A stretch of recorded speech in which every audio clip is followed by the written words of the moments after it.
So I promised you an update on my osteo and my physio. I'm gonna read from my notes like that I took because I will not remember everything.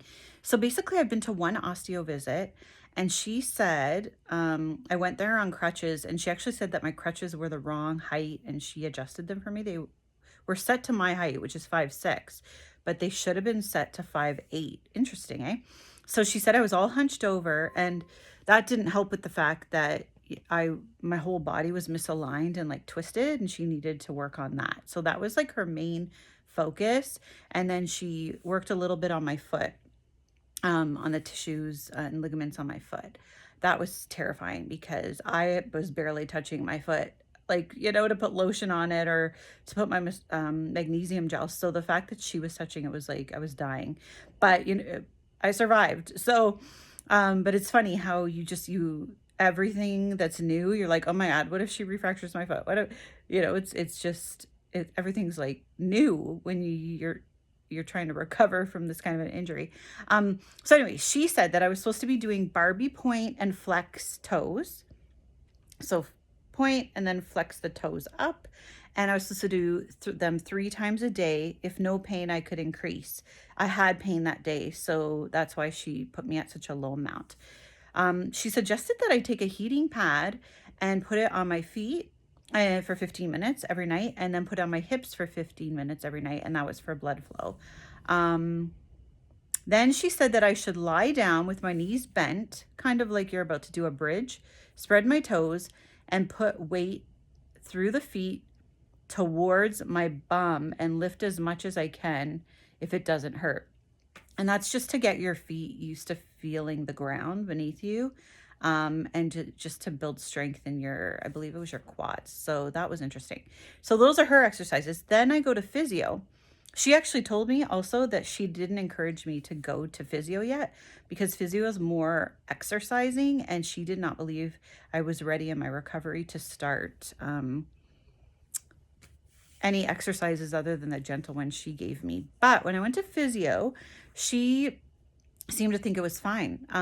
She gave me really light exercises though. So she told me ankle pumps, which everyone knows, right? But I was barely flexing my toe back because my ankle was so stiff. So she said to keep working on getting it as far back as possible.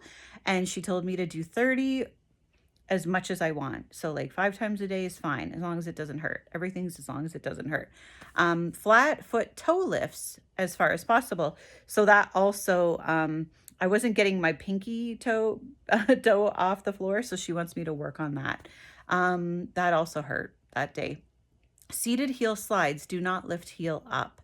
So you're sitting and your knees are 90 degree, or your knees are 90-degree angle. And then what you do is you slide your feet back as far as you can without your heel lifting.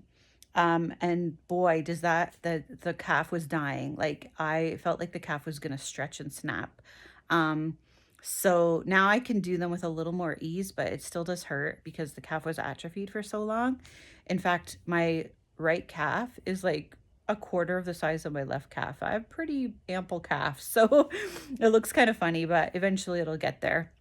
And all of these were 10 reps 3 times a day. Okay. Next is strength. So first was mobility, now strength. She said 3 sets, 10 to 15, 3 times a day. So there was a resisted straight leg raise. So it's more beneficial to feel it if you use one of the light physio bands around both legs, and then you raise the legs so you have some resistance there. Hold for 5 seconds. Next, side lying hip abduction. That one you don't need any resistance because it burns. Connection. Oh, this is what's interesting is she has said to me she thinks the reason, because she helped me with a prior ankle sprain from also slipping down steps. She says that she believes I have proprioception, which is the connection between the body, muscle, and balance. I'm going to do a separate video on that because I have to do a deep dive into this. I'm very fascinated by this. But I said, I thought it was just because I have a lot going on in my life, right? Like work, family, personal, that maybe that's why, like, my mind has just been so busy thinking about all these things. It just doesn't have a lot of peace right now. Let's put it that way. So, I thought it was that. She's like, "No." She goes, "We can work on this and make sure you don't slip and fall again, by helping your balance." So, very excited about that. I've already pre-booked all my weekly appointments into I think into February, because it's gonna take me probably longer than February to, like, recover completely and then work on this balance issue that I have. So, guys, that's it for physio and osteo. Sorry I took so long to make this video. I just wanted to kind of let you know where I'm at. I've been doing all the exercises. They do get easier. They do, and your especially your mobility, your flexibility. So keep them up. Whatever you're told to do by your physio and osteo, keep them up.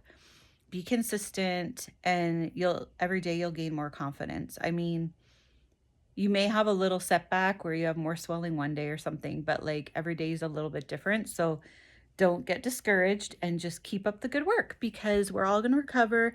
We're all going to get back to our normal activity levels, and it's all going to be okay, everyone. I know in the beginning it seems unsurmountable, but we're going to be just fine.